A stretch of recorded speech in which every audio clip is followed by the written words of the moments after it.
Hello, everyone. Welcome back to Classic Comics. I didn't intend for this to become an AI channel, but it's kind of looking like that. So I did a recent video about the writer's strike in Hollywood and how AI was a big issue of controversy. I also did a video in which Joe Russo, one of the directors of Avengers Endgame, as well as other MCU films, talked about how AI could be generating entire movies within a couple of years. And now I found this article on the blog piratesandprincesses.net. So this is a blog that covers Disney related subjects and Universal as well, as you can see. AI rewrites the Star Wars sequel trilogy. While using AI to generate creative content is a polarizing topic right now, in fact, it's a chief concern of Hollywood writers involved in the WGA writers' strike, it can certainly yield some interesting results. We asked ChatGPT what Star Wars Episode 7, 8, and 9 might have looked like with George Lucas at the helm and not Disney owned Lucasfilm. Interestingly, the AI chose to focus the story on characters named Kira and Sam. These names have popped up before as placeholder names for the characters who would eventually become Rey and Finn. So let's check out what the AI had to say. So he starts here with a query to the ChatGPT AI. Hello, let's pretend that Disney did not create any more Star Wars movies after Return of the Jedi. Could you speculate what George Lucas would have written for episodes 7, 8, and 9 and summarize each hypothetical film in one paragraph? The AI responds, Sure, I can certainly speculate based on what we know about George Lucas's ideas and the direction he was heading in before selling Lucasfilm to Disney in 2012. Wow, has it been that long already? According to interviews and statements from Lucas, his original plan for the Star Wars sequel trilogy involved a focus on the midichlorians, oh boy, and the science behind the Force, as well as exploring the origins of the Jedi Order and the Sith. He also indicated that the trilogy would have focused on new characters rather than the original trilogy cast and would have taken place many years after Return of the Jedi. With that in mind, here's my speculation on what the hypothetical episodes 7, 8, and 9 might have looked like. Episode 7, The Force Unleashed. Set several decades after the events of Return of the Jedi, Episode 7 would introduce a new group of heroes, including a young Jedi named Kira and a former stormtrooper named Sam. Together, they embark on a quest to discover the origins of the Force and unravel a plot by a mysterious new villain who seeks to manipulate the midichlorians to gain ultimate power. Episode 8, Rise of the Sith. In the second installment, Kira and Sam continue their journey as they are joined by a new ally, a wise old Jedi named Ben. Interesting. They discover the ancient Sith homeworld and encounter a group of rogue Sith who have been in hiding for centuries. Kira must confront her own inner darkness and temptations as she battles to prevent the Sith from rising again and destroying the galaxy. Episode 9, Balance of the Force. In the final chapter, Kira, Sam, and Ben unite with a coalition of rebels and former Imperials to launch a final assault on the Sith stronghold. In a climactic battle, Kira faces off against the main villain, who has been revealed to be a powerful Force user who seeks to achieve ultimate balance in the galaxy by wiping out all life. Okay. I don't know how that would bring balance, but okay, whatever. Kira must use all of her training and the power of the Force to defeat the villain and restore balance to the galaxy. Of course, this is all just speculation, and it's impossible to know what George Lucas would have written if he had continued with the Star Wars franchise. But based on his past statements and the themes he explored in the prequel trilogy, this seems like a plausible direction for a hypothetical sequel trilogy. And, I mean, it works. That doesn't sound bad. I mean, I'm not thrilled with the focus on the midichlorians personally, but, um, what can you do? It is certainly more coherent than the actual trilogy we got. Then there's another query. Could you give some memorable lines of dialogue from these hypothetical Star Wars films? And I'm not going to go over all the dialogue, but I encourage you to go to this website, again, piratesandprincesses.net, and check this out. I'm going to skip over that part. So, next query. Do older versions of Han, Luke, and Leia appear together in this hypothetical trilogy? And if so, can you describe that scene and what some of the dialogue might have been like? In this hypothetical trilogy, George Lucas indicated that he would have focused on new characters rather than the original cast. However, if the older versions of Han, Luke, and Leia were to appear together, here's one possible scenario. In Episode 8, Rise of the Sith, the heroes might seek out Luke Skywalker, who has been in self imposed exile for years, which sounds like what we got in the actual trilogy. Upon reaching his secluded hideaway, they discover that he is not alone. Han Solo and Leia Organa are there with him, and they have been working with Luke to uncover the secrets of the Force and the Sith. The scene might start with a tense silence as the heroes and the older trio. Okay, this thing's jumping around. Then Han Solo might break the silence. Well, well, well, look who's finally decided to join the party. Leia says, "Don't be rude, Han. They've come a long way to see us." Luke, "Welcome, my friends. I'm glad you're here. We could use all the help we can get." The heroes might be in awe of meeting this legendary trio, and there could be a moment of nostalgia as the older characters reflect on their past adventures.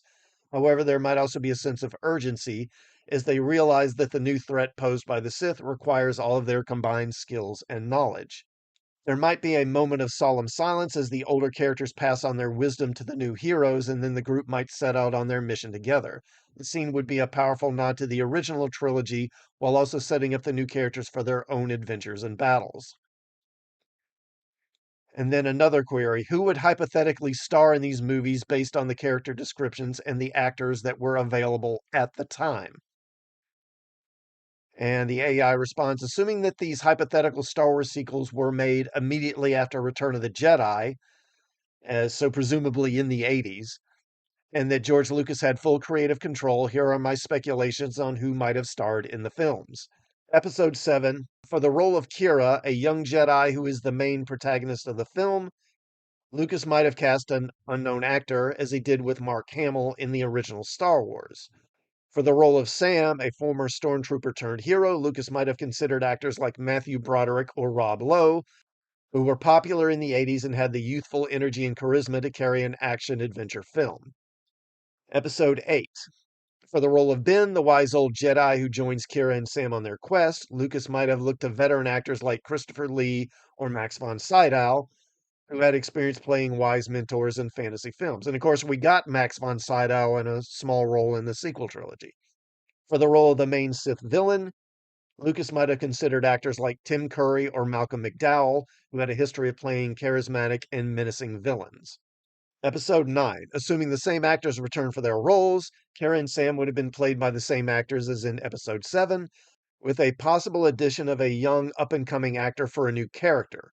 For the role of the main villain, Lucas might have looked to actors like Anthony Hopkins or Alan Rickman, who were known for their ability to bring gravitas to complex villainous roles. Well, you think about it, so they did they did Empire was out in 83.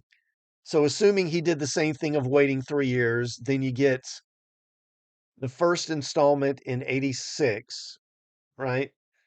Then the second one in 89, and then the third one being 91. And that's right around the time when Alan Rickman was really like Hollywood's go-to British actor to play villains, right? After Die Hard and everything. So it makes sense it would probably be him playing it. Again, this is all just speculation based on the characters and themes that George Lucas had envisioned for the Star Wars sequel trilogy. It's impossible to know for sure who he would have cast if he had gone ahead with his plans. And then there's another query: would this hypothetical trilogy introduce new planets, aliens, vehicles, and side characters? Could you tell us what we might have seen in this new Star Wars trilogy? Absolutely. In a hypothetical Star Wars trilogy, we could expect to see a variety of new planets, vehicles, and characters, as well as new takes on classic Star Wars elements.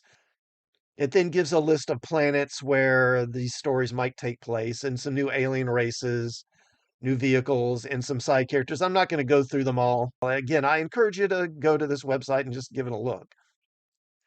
These characters would add depth and complexity to the Star Wars universe while also helping flesh out the hero's quest and the larger conflicts at play in the galaxy. So then they decide to do something else. Now, what if we didn't throw out Disney's sequel trilogy entirely? What if we simply had AI rewrite The Last Jedi and Rise of Skywalker to be less polarizing and more fan pleasing with the end goal of toppling Avengers Endgame? So the query is, The Last Jedi was a polarizing Star Wars film. Continuing with the plot threads introduced in The Force Awakens, could you rewrite a hypothetical Episode 8 so it is more fan pleasing and could potentially make more money at the box office than Force Awakens did? The AI responds, Certainly, here's one possible rewrite of Episode 8 that might have been more fan pleasing and successful at the box office.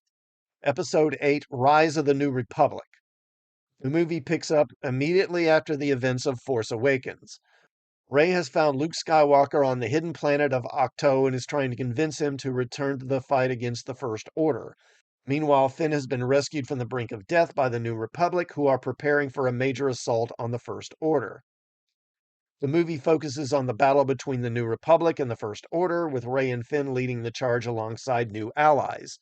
Meanwhile, Kylo Ren struggles with his internal conflict between the light and dark side, while Supreme Leader Snoke seeks to turn him fully to the dark side. The movie would still feature Luke Skywalker, but he would play a more active role in the story. He would not be depicted as a grumpy and disillusioned old hermit.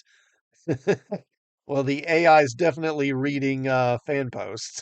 He definitely reads Twitter, or it reads Twitter, but rather as a wise and powerful Jedi Master who has been training a new generation of Jedi on Ahch-To.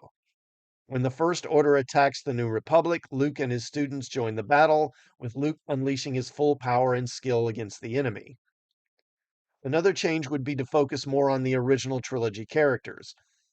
Leia would play a more prominent role in the story, leading the New Republic's forces and providing guidance and support to the heroes. Han Solo would also be alive and well and would be reunited with Chewbacca and his old friends. So in this scenario, Han didn't die in The Force Awakens, I guess. His reunion with Leia would be a touching moment, and his sacrifice in the final battle against the First Order would be an emotional moment for fans. Okay, so he would sacrifice himself in battle at some climactic moment instead of getting shanked by his son. Finally, the movie would feature more action and space battles, with the heroes fighting against the First Order in epic sequences that rival the classic battles of the original trilogy. There would still be room for character development and emotional moments, but the movie would prioritize thrilling action and adventure. Overall, this hypothetical version of Episode 8 would aim to provide more fan service and satisfy the expectations of audiences who wanted a more traditional Star Wars experience. With a focus on action, adventure, and beloved characters, the movie would have a better chance of surpassing the box office success of The Force Awakens. Continuing the plot of this hypothetical Episode 8, could you also generate a hypothetical Episode 9? Again, more fan pleasing and less polarizing, and with the goal of surpassing Avengers Endgame's box office total. The AI responds, Sure, here's a hypothetical plot for Episode 9 that could be more fan pleasing and successful. Episode 9, The Final Showdown. Okay, well, as titles go, that's pretty generic. The movie begins with the New Republic and the First Order still locked in battle, with both sides suffering heavy losses. The heroes are determined to end the conflict once and for all, but they know that defeating the First Order will require a bold and daring plan.